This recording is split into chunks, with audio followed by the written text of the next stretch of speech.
Aloha ukulele friends, this is Neil Chin and welcome back for another lesson here at 4 Strings at a Time for Ukulele Club of Hawaii. Really excited to be moving into our lesson today because we're going to really kind of develop on a lesson that we talked about earlier this year. When we talked about our harmonizing patterns, you can see that for February. Or, kind of specifically what we're doing with these harmonizing patterns is really talking about double stops, which earlier this year we looked at them like this.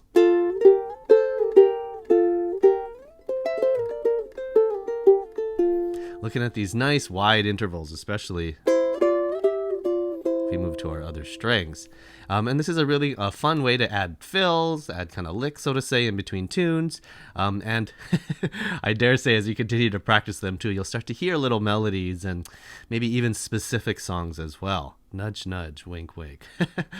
But what we're going to look at today is we're going to look at it just a little bit further. I'm going to look at the theory just a little bit more too.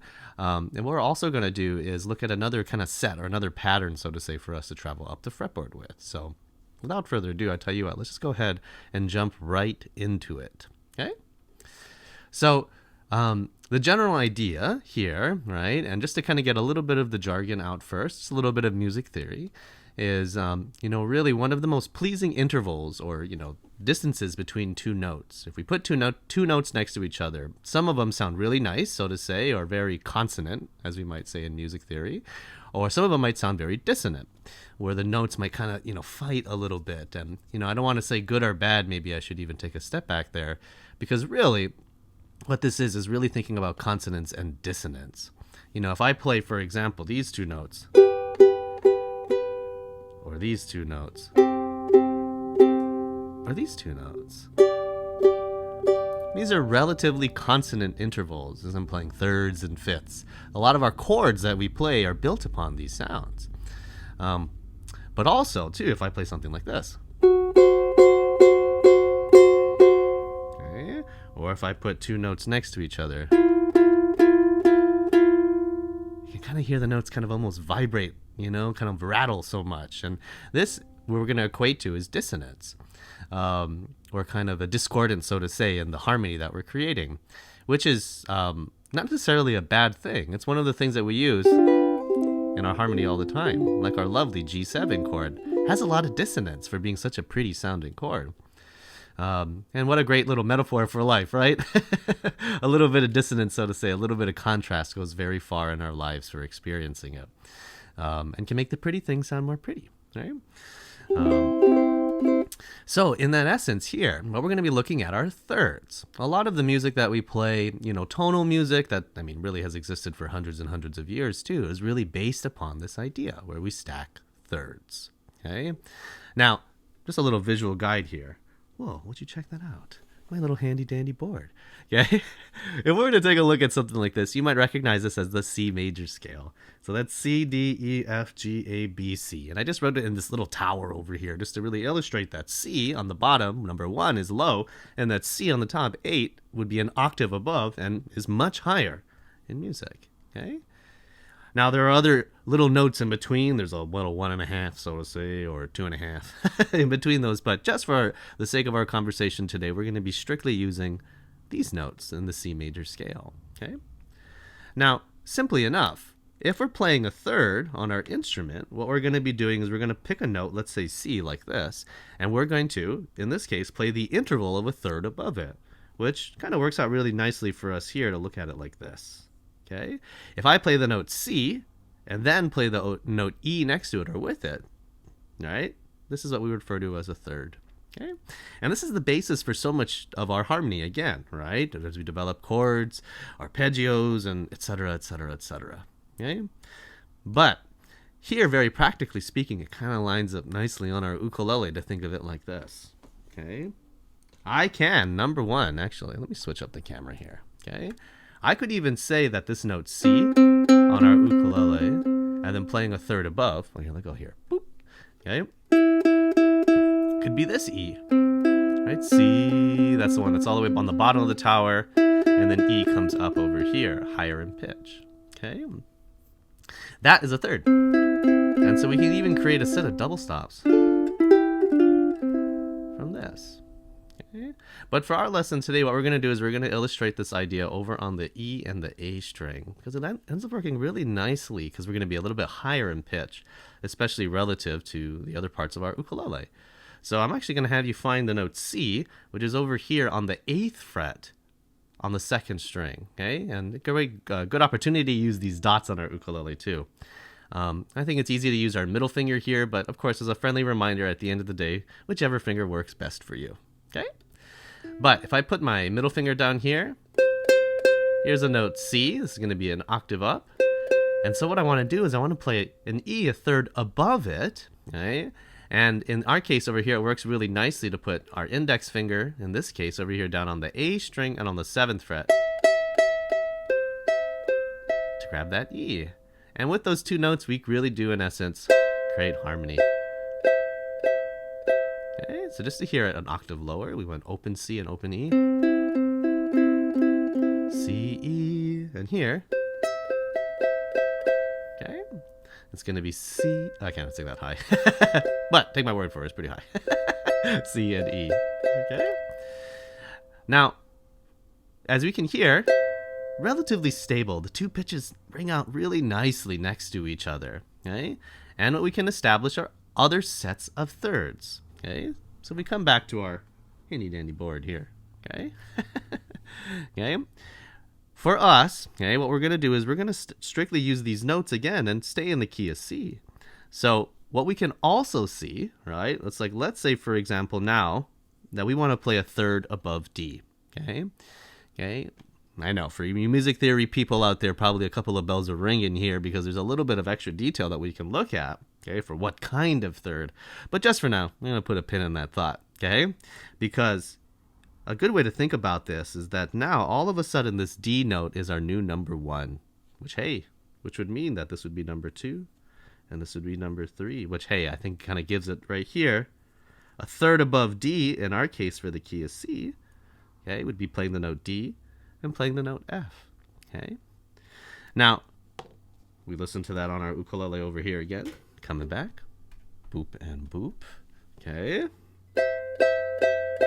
I can play it low down here. Here's a D note and here's an F. Okay. And this can create a third as well. Okay. For our second note. Okay. Or I can do it up here. Okay. So we're going to go ahead and actually move these up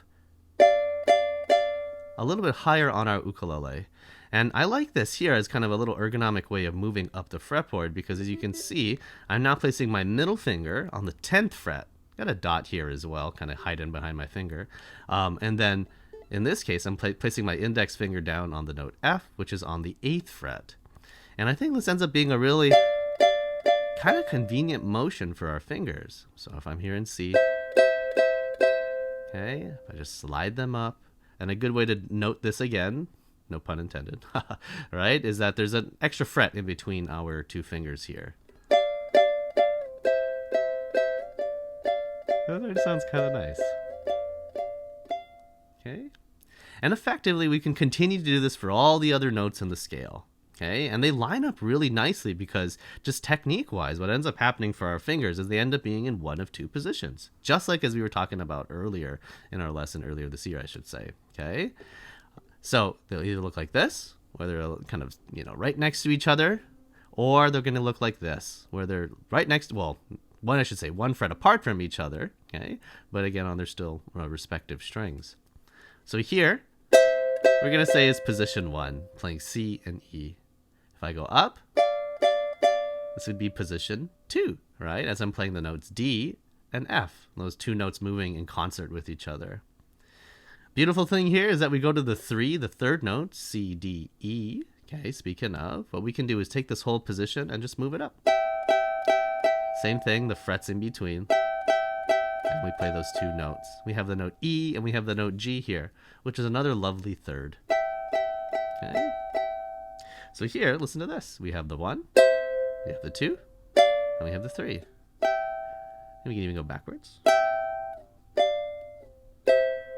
Okay. One of the things here as we continue, and I'm actually going to take us down the fretboard now, okay, is that again, we're going to stay strictly in the key of C. So just as a little nudge, nudge, wink, wink, as we navigate something like this, If you see a note, or if you play a note that is outside the scale, which really just means any sharp or flat, right? It's a good indication that ring, ring, ring. It's not that necessarily it's going to sound bad, but it moves outside of the type of harmony that we're creating here in our lesson. Okay? Again, not a bad thing. A little bit of moving outside the scale goes really far. Okay? But I think it's a really great way to kind of help establish the sound in our ear that we stay within the scale. So, for example, if this is 1, and this is 2, and this is 3, okay, as we kind of start to run out of frets, I'm going to actually move us down. Okay, if this is 1, okay, I could also go backwards and say that number 7 would be like this. Okay, moving back in position. I have the note B here, and I have the note D. Okay, another lovely third for us to play. Okay, I could move that back 2 more frets. I can have the note A, and I can have the note C. That would be the 6th one. Yeah. I can move it back again. Here's G and B. Okay, this would be the 5th position. Okay, or the 5th harmony, so to say, that we're producing. Intentionally being vague. Okay, and then we could even go to F, which you can see I'm actually doing the fingering like this because, hey, I could do this, but I don't really need my index finger to play that open string. Okay, which again, at the end of the day, same sound. But I just have a habit because I often play F like this with one finger. Okay, but up to you. So we go back. Let's do that again, folks. Okay, we're on the first. This is home base over here. Let's go backwards. Let's do the backwards again. So we have 1. We're gonna move apart for 7. We're gonna move down. Here's our 6th position. Okay. Here's the 5th position, and then here's the 4th. Okay. Now we most definitely. Well, I don't want to speak for you, but I most definitely don't feel too much resolution that's happening here. And that's because, again, we're in the key of C.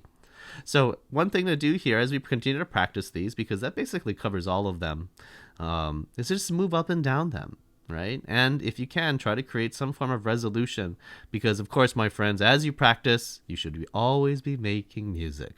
Okay? There should be some musicality, so to say, and that really comes from you. Where is you? So here, as you can see, as I can give an example, this is C. That's our home base. This is number 1. I can go down.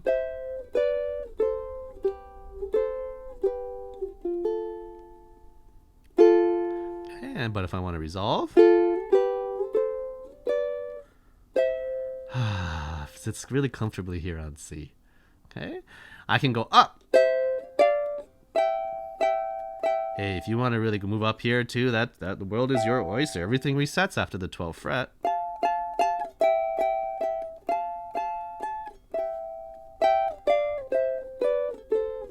And back down. Oops, I moved a little bit outside, but that's okay, right? Because you're always a half a step, 1 fret from ever being in tune, right? So as you continue to navigate the fretboard, don't be afraid, friends. Play a couple of wrong notes because you're always close to being right. Okay? Then we go back to C. So I encourage you to kind of navigate these, whether they're going to be played simultaneously, okay, or apart like this, right? If I'm kind of just wiggling back and forth between those 2 notes, okay? And you'd be surprised with what you'll come up with, okay?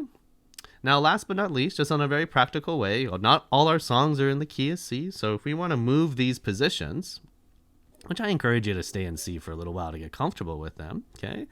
But let's say we want to play in a different key, like the key of G. I think a great indicator here is that the relationship stays the same. All the patterns that we're playing are the same, okay? In the sense of the order that they're in. Like the 1 will look like this, the 2 will look like this, and the 3 will look like this. And inversely too, the 7 will look like this, the 6 will look like this, 5, and then our 4, right? Okay, which is the same thing that's up here. Okay, they'll all look the same. Okay, but we'll be in a different part of the fretboard. You know, your ukulele fretboard is like sometimes I like to think of it like a conveyor belt almost, right? But because again, as we get up to fret 12, everything resets. So, for example, let's say we want to be in the key of G. Okay, our 1 looks like this position over here, where your middle finger, okay, is going to be playing the root, so to say, of whatever chord we're on. So here we have G. So if I want to play G, okay, I would go up to number 2 would be our A, 3, and then 4, which does very suspiciously look similar to what we were doing earlier in the key of C, right? But things do change. Right. Okay. Even as I go down to 7. Now there's a little bit of a difference because our key of G has a lovely little F sharp note, right? And these 2 respective spots here, okay? And so you can always navigate into another key, okay? That way as well, okay? You might hear again.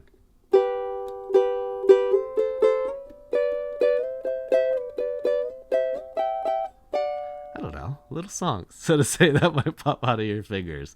So I encourage you, friends, to do some noodling, have fun with your thirds, and really enjoy the harmony. Take some time to feel the interval and, build it from the ground up. Oftentimes when we look at it from, like this, where we're really looking at the theory and looking at these intervals, sometimes I like to say is that music theory just makes too much sense. It's too logical, okay? And when we start to look at these thirds like this, you really start to see how a lot of other things in music, where we're talking about, again, chords, melodies, arpeggios, or whatever the case is, we really start to, coalesce and really start to kind of make sense too. So I encourage you to check those out. All right. This is Neil Chen. I hope you folks enjoyed the lesson. I learned something new. And hey, friends, why don't you continue to sow harmony in your life? Ha ha ha. All right. Have fun. And we'll see you at club.